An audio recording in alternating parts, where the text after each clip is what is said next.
وبالوالدین احسانا، دوسرا حکم یہ ہے والدین کے ساتھ حسن سلوک کرو۔ یہاں جو احسان کا لفظ آیا ہے اسے عام اردو معنی میں احسان نہ سمجھیے۔ اردو معنی میں احسان ہے کسی کے ساتھ کوئی بھلائی کرنا اور اس کے ساتھ جو ہے کوئی اس پر احسان درنا جسے کہتے ہیں ہم۔ اس عربی زبان میں احسان کے لفظی معنی یہ نہیں ہے۔ خوبصورت انداز میں طرز عمل جو ہے اچھا ہو، عمدہ ہو۔ یہاں مراد ہے حسن سلوک، والدین کے ساتھ حسن سلوک۔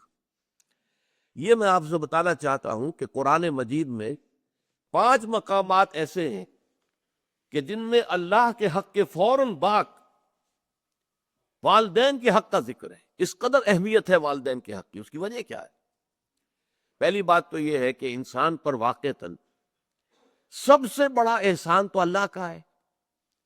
اللہ نے ہمیں پیدا کیا ورنہ ہمارا وجود ہی نہ ہوتا۔ پھر یہ کہ اللہ ہی نے ہماری ساری ضروریات کا جو ہے وہ اہتمام فرما دیا، ساری چیزیں دنیا میں پیدا کر دی جن کی ہمیں ضرورت پیش آنی تھی، یہ اس کا احسان ہے۔ لیکن ان کے بعد، اللہ کے بعد سب سے بڑا احسان والدین کا ہے۔ اللہ خالق ہے ہمارا، لیکن وجود میں آنے کا ذریعہ تو والدین بنے ہیں نا۔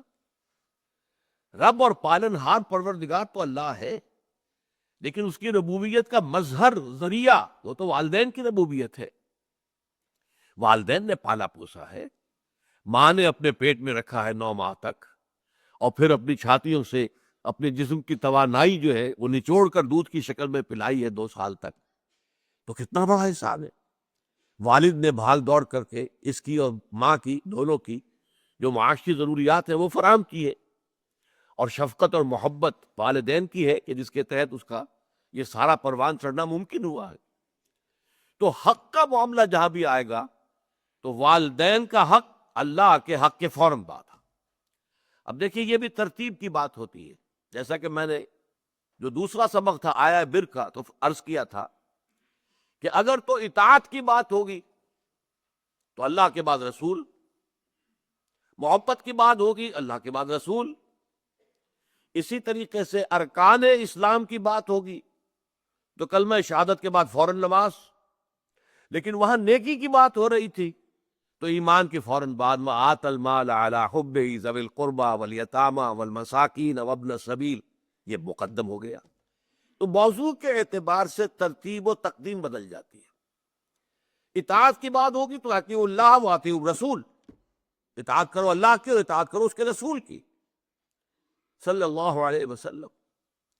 محبت کی بات ہوگی تو اللہ کی محبت کے بعد رسول کی محبت۔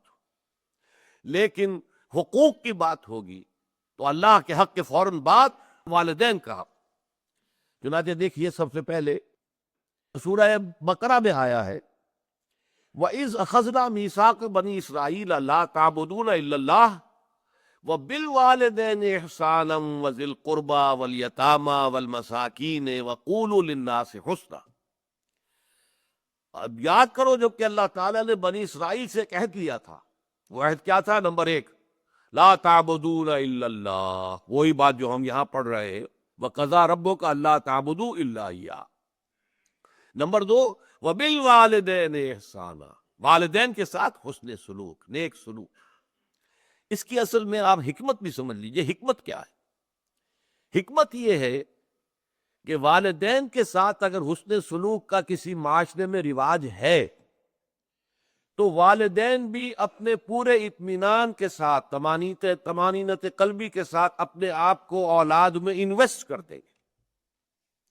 کسی معاشرے میں اگر شکل یہ ہو جائے کہ نوجوان جو ہیں وہ اپنے بوڑھے والدین کے ساتھ حسن سلوک نہ کریں تو پھر والدین بھی بچ بچ کر چلیں گے، وہ اپنے آپ کو کلیتاً اپنی اولاد میں انویسٹ نہیں کریں گے۔ اپنے بڑھاپے کے لیے کوئی بچا کے رکھیں گے، کیا پتہ اولاد کیا ہمارے ساتھ سلوک کرے، تو ہمیں اپنے بڑھاپے کے لیے کچھ پہلے سے انتظام کر لینا چاہیے۔ وہ جو گہری محبت ہوتی ہے کہ جس کے ساتھ والدین اپنی جوانی کی توانائیاں جو ہے وہ کھپاتے ہیں اپنی اولاد کو پروان چڑھانے، اور انہیں اطمینان ہوتا ہے کہ ہم اگر بوڑھے ہوں گے تو ہماری دیکھ بھال کرنے والی ہماری یہ اولاد ہوگی، یہ ہمارے بڑھاپے کا سہارا بنے گی، یہ ہماری ضعیفی کی لاٹھی بنے گی۔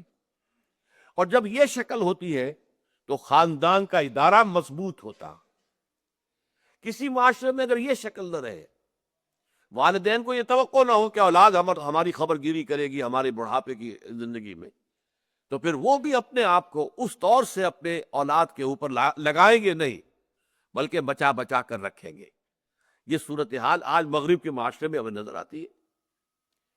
لڑکے 13-14 برس کے ہو جائیں تو نکل جاؤ گھر سے، جاؤ اپنے پاؤں پر کھڑے ہو جاؤ۔